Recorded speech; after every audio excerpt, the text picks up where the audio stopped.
Okay, I wanted to show a couple videos on how to do signed numbers with fractions on the calculator. So I have a drawing here of all the main features on the calculator. For example, here's the menu button that when you start the calculator, you have to hit the menu button to clear the calculator and also to go into different menu options of the calculator. Here's the shift button to get to all the features that are in yellow. Like for example, if you want to get to the setup area, you have to click shift then menu, because above that in yellow is setup. Here's the fraction key right here, and right up above that in yellow is the mixed number fraction key that you'd have to hit shift then the fraction key. This right here is the fraction to decimal key, F to D, fraction to decimal key, and if you hit it again it brings it back to a fraction. And up above that is how you switch it to a mixed number. Here's the subtraction key, and here's the negative key. So let's go ahead and do a few problems. I have the calculator right here. So I'm in the run menu, or I'm over at the run menu. I'll go ahead and hit execute to get into it. And now I'll do this first problem here. So that will be 1 minus subtraction, right here, this subtraction key. Now, you can put in parentheses right on the calculator. They're right here, left parentheses and right parentheses. They're right above the number 9 here. So left parentheses, then now I need the negative button right here, -3. You can see the negative sign shows up as a smaller dash than the big subtraction sign is a bigger dash there.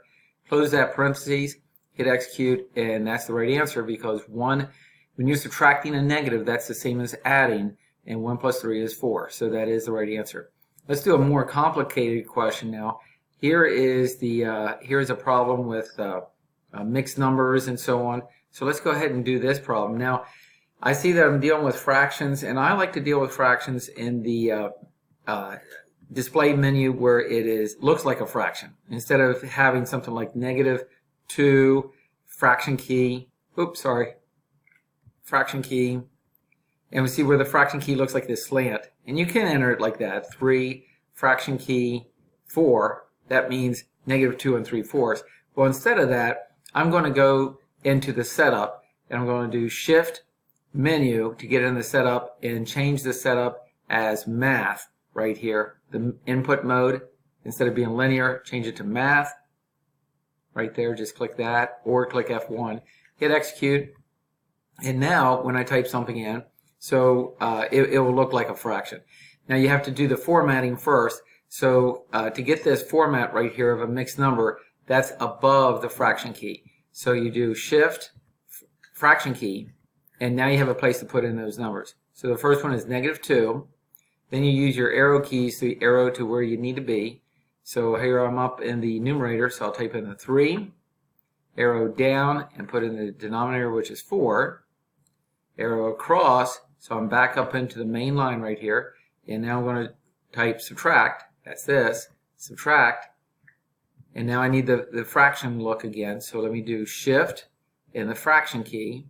So I have this mixed number look here, and that would be 5 and 4/5. So 4 and arrow down. I don't think I can hit execute. See, I have to arrow down. And fifths. So hit execute, and there's your answer as an improper fraction, -171/20. To switch it to a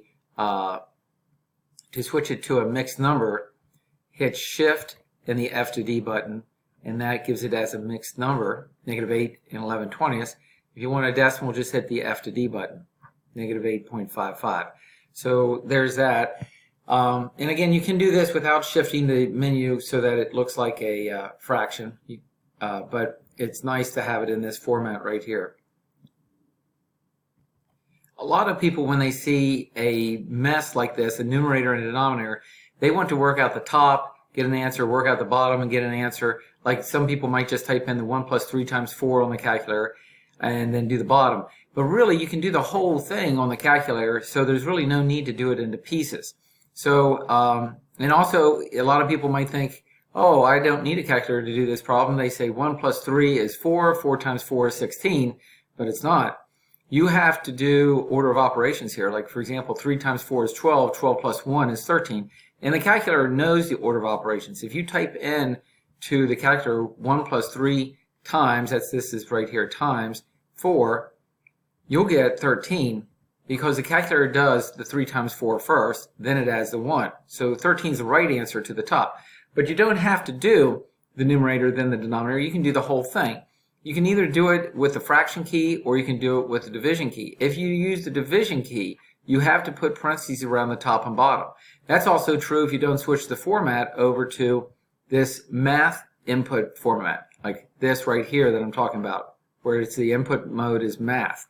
So if you don't have it in that, you have to put parentheses around the top and bottom. But if you do have it in this mode, which I think is very helpful for this type of problem, then you don't have to worry about all that stuff. So let's see if we can type this problem in. So, let me clear that and one more time. There we go. So now I'm up here on the top. Now for me to say all this stuff is up on the top, if I wasn't in this math fraction area, I would have to put parentheses. I can still put parentheses around the top if I want to, but I don't have to. 1 plus 3 times 4 is all on the top, and see the calculator knows you want all that on the top. I don't need parentheses. Then I arrow down to the bottom and I type in the denominator. 4 minus 3 squared. Now 3 squared, I can do 3 caret up or x squared. If I do caret up, I have to say the exponent, and that's the general way of doing it, caret up, because you can do any exponent. Just like on the top, you got to follow the order of operations. You have to do the same thing on the denominator. You don't do 4 minus 3 is 1 and 1 squared is 1. You have to square the 3 first, which is 9, and 4 minus 9 is negative 5. So that's actually what the bottom is negative 5. The top was 13, so you're going to get something like negative 13 fifths or so when I hit execute. And what do I get? Negative 13 fifths. Now that's an improper fraction. To switch it to a non-improper fraction or a mixed number, then what you're going to do is hit the, I don't think it's F to D. F to D switches it to a decimal. You hit Shift F to D, and that switches it to a a mixed number right here. And you can see that's the format above there in yellow. You can maybe just barely see it, but it's a improper fraction up there. So it's the same as negative 2 and 3 fifths, or the same as, here I'll switch it back, the improper fraction, negative 13 fifths, or the decimal, negative 2.6. If you have any series of numbers in here, you can do the same problem with parentheses. Here I'll do it here. 1 plus 3 times 4, and you could say divide by, if you wanted to, 4 minus 3 squared, close that parentheses. But well, let me bring that down here, arrow over so I can close that parentheses. So now that I got all the parentheses stuff, I get the same answer, negative 2.6, and I can switch it to a fraction, that's an improper fraction, or a mixed number. But notice I had to put parentheses around the top and bottom. I'd have to do that if I use the division key, or if I'm not in that math area, I have to do that. So I'll leave it at that, but this does all those things for you on there.